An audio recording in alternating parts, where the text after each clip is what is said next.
there, this is Tara from Wild Bird Farm. I garden here in Zone 5 in central Iowa.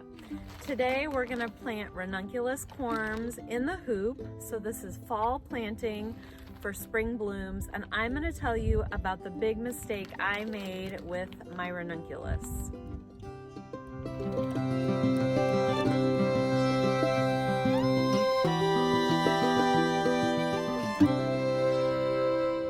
This will be my 4th year growing ranunculus. I've always grown them under cover. Prior to this year, they were in my smaller hoop house over here, just to my left.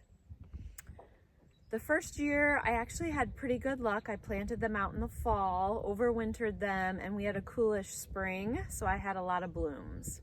The next 2 seasons, I split my corms and I planted part out in the fall and part in the spring, and I just didn't have good luck either of those years, just because we got so warm so quickly in the spring. So my plan this year for next season was to plant all my corms out in here in mid-October. Well, we're a month behind, and I'll tell you a couple reasons why. One was my big mistake. I plant labelle and amandine, and sometimes I have Aviv ranunculus. So all of these I can save. None of them are patented that I have to dispose of them at the end of the season. So last June, I dug them up and meticulously cleaned them and got them ready for storage, put them in a brown paper bag, and stored them in one of our extra rooms in our home.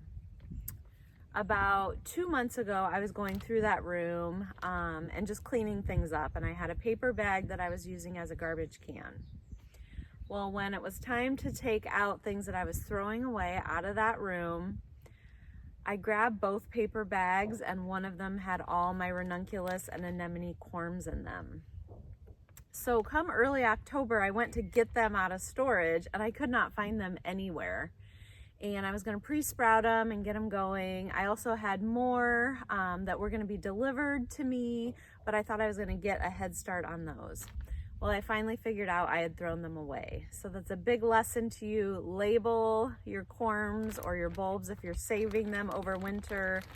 Label them carefully, put them in a spot you won't accidentally throw them away, because that was easily a couple, maybe a few $100s that I literally threw in the garbage.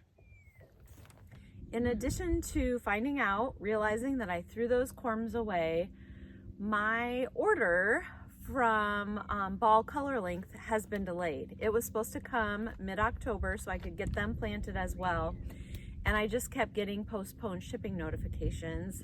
I had Dawn over there, was wonderful. She helped me figure out what was going on. They actually aren't here yet. They're supposed to get delivered today or tomorrow. So I'm hopeful that I will get those. I had 400 ordered because I wanted to grow about 1,000. And I figured I had 500 or 600 saved. But again, those are gone. Those are in the trash. So out of the 400, I had one cancel. So my white picotee, I believe that was labelle. The labelle white picotee got canceled. So what I have coming in the mail, I have amandine Barbie, which is a pink color, amandine cream, and then I have labelle, a creamy yellow coming. So that will be 300. And then when I kept getting the shipping delays, I got a little bit nervous, and I went out and I found a farm that was selling some. These are also amandine. They're called Tiger variety. They were called extra large, and they are nice and large. They were selling them in 100 counts. So lots of times smaller farms are only selling 10 or 20, and that wasn't really enough for me. So I ended up ordering 100, and I tried the method where I pre-sprouted them in the cooler in a fridge, and as you can see, they're nice and plumped up after I soaked them. But this is a good 3 weeks, and I don't see a lot of roots on these, so I'm just gonna get them planted. They all look good. We don't have any molding or anything. Nice sized corms. They were called extra large, and they are nice sized. It'll be interesting to compare them to what comes in the mail here in the next couple days. But since we have a beautiful day, since it's not too windy, this is the first time we haven't had wind in weeks, I thought I'm gonna get in here and get these planted. And I haven't been in this hoop house for weeks, so I'll take the camera off the tripod and we'll just look at how everything is doing in there. Most of that I have planted probably early to mid-September, so it's been in there a couple months now. We don't have the plastic on the top yet, so all the rain that we've been getting has been getting into the hoop.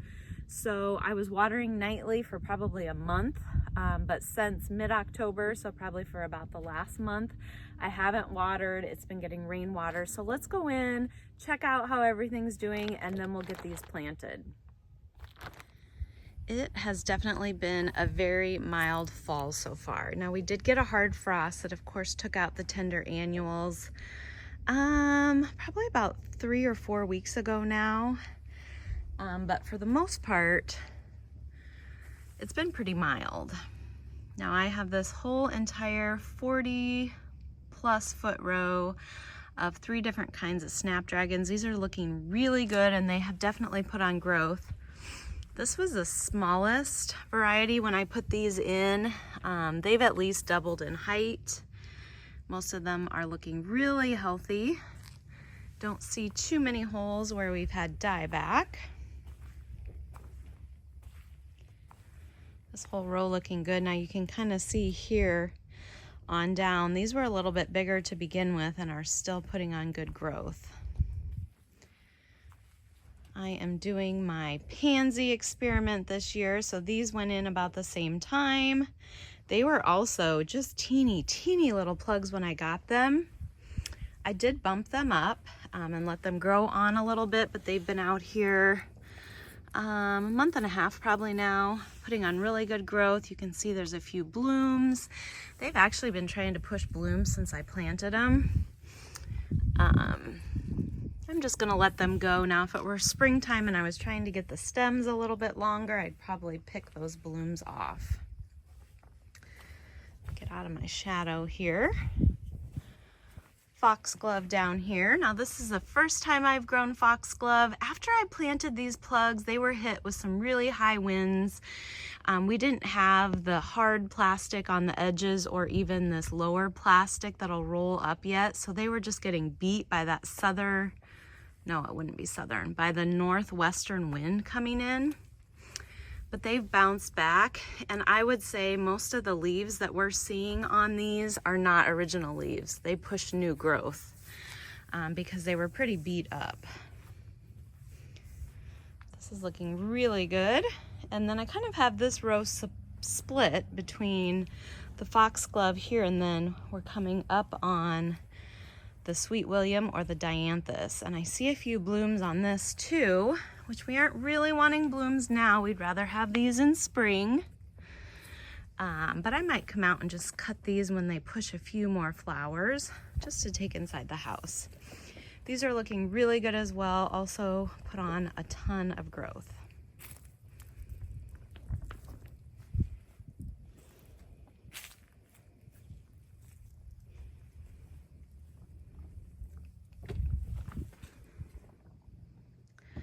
So my plan, the majority of this middle bed outside of the pansies is open. We are just going to start down near the pansies and work our way this way with the ranunculus. I don't have anemones. Since I threw them out, I decided not to buy more this year. Just focus on the ranunculus. So we'll see how that goes. I just have 100 here in the bag, and then I have 300 more coming. If they come tomorrow, I'm going to look at our forecast. Hold on just a sec. As I was saying, if those ranunculus come tomorrow, I'm going to look at our forecast, and if it's pretty mild, I'm going to get them in their 3-hour soak, and then I'm probably just going to plant them out directly. I just think overwintering here, if I can provide the protection, is going to give me earlier flowers and a better chance since our springs get warm so quickly. So my plan was to have the entire row full of ranunculus. Won't have that many since I accidentally threw out some corms, but we're going to get these planted now, and then hopefully within the next week I'll have the remainder of the 300 in the ground. So I'll put the camera up close just to show you. I just plant these an inch, maybe a little bit more into the ground. I'm gonna put them about 4 inches apart probably. And then you just put the little octopus looking legs down into the soil. The blooms are gonna pop up from this top area. Hopefully you can see that okay. All right, let's get started, see how quick I can get this done. I do have the soil somewhat mounded here in the rows. I just thought this would work a little bit better, hopefully in the hoop house here. So we're just gonna get planting.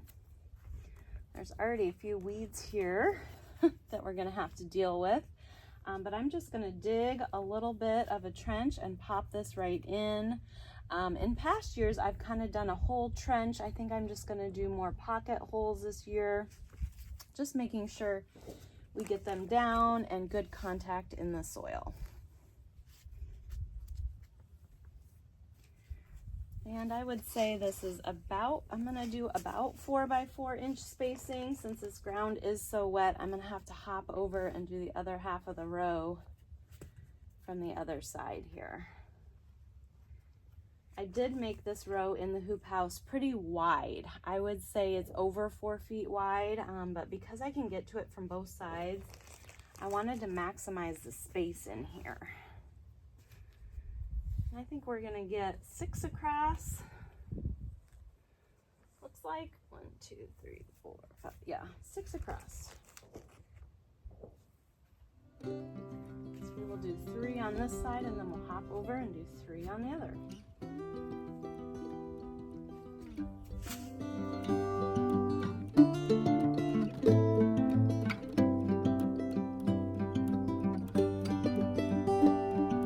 Okay, just a few things I thought of as I was planting. I'm just going to finish covering them. I just wanted to mention the soil is quite moist. Ranunculus like to grow in cool, moist environments, so not soggy where they're going to rot, but cool and moist they do like. So I think I'm giving them the right environment here. I did amend this soil pretty good when we built the beds in here. This is the first year we're using this hoop house. I amended that with compost and some peat moss just mixed in. So I think the soil is pretty good.